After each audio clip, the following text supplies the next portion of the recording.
the Future Church broadcast, and this is episode 2. And in this episode, we'll be looking at the 3 different stages of digital adoption by churches.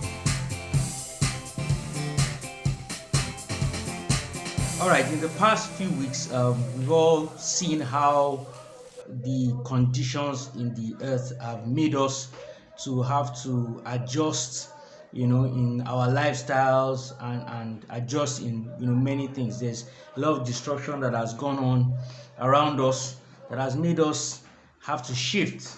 And this disruption has accelerated a lot of things that we thought maybe wouldn't happen for another 5 years have happened in the space of a few months. For example, work from home was something that has been purported to probably not start until another couple of years, maybe another 5-6 years, but we've seen that change. And one of the things that is spurring this video, for example, is the need for the church, for believers generally to shift in our mindset and shift in our thinking towards these things. Right now, we still seem to be the late adopters of technology. We still seem to be the late bloomers when it comes to using tech and using these new models of executing things or doing things. But it's important for us to shift our mindset. And I mean, in my meditation, my thinking, there are 3 stages I think that the church is presently when it comes to adopting technology and these new things. First of all, there's the awareness stage, and that seems to be where we are trying to be.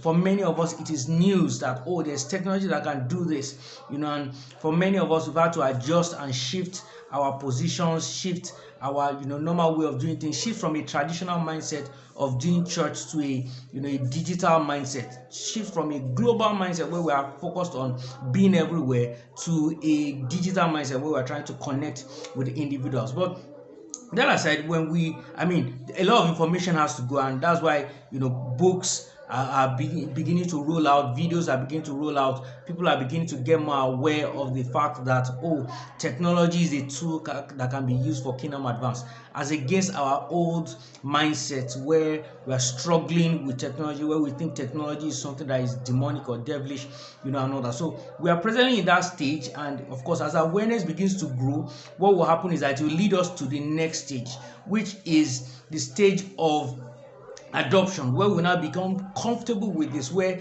the average church, whether small or big, now begins to adopt technology as part of our structure. Right now, technology is still outside, is still outside our present structure. What we are using tech to do is to push what we are doing in the church. So we are trying to use tech to broadcast what we are doing, but I believe that we're going to shift to a time where technology will be it will be a part of our structure. It will be something that we are doing. Whatever it is that we are doing, with tech, will be carrying along what we're already doing with physical, what we're already doing with our physical stuff. So we'll have, like somebody said, we'll have a phygital kind of how do I put it now, synergy, where we have physical and digital working together in a synergy to produce disciples and produce change in lives of people, produce the kind of results that we're looking at. Presently, our church structure is focused on physical meetings as the primary way of influence. So, and physical meetings primarily with individual interaction from one person, the pastor and the leader, to other people in the congregation. And that has worked for us for a long while. I sense that what's going to be happening is that we're going to be shifting from that, and that shift has already begun. And it will lead us, like I said, into this second phase, which is the stage of adoption, where technology now becomes a part of our present structure. It's not something that we are doing as an aside, it's something that is part of our flow.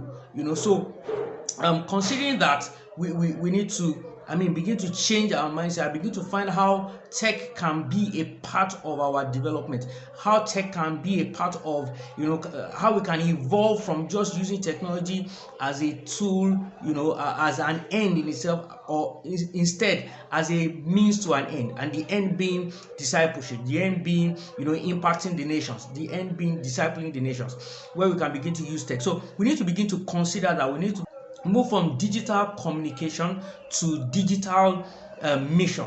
So we need to shift from that place of where we're just using technology to broadcast what we're doing, to show people what is going in our inner circles, to actually making tech the opportunity to be able to connect with people on the inner circle, where the tech actually becomes the platform for the inner circle and the inner development. Of course, the thing is that this thing is evolving, so nobody has a clear template yet, but then that will lead us from that place of adoption, that will lead us into the place of actual experimentation and execution.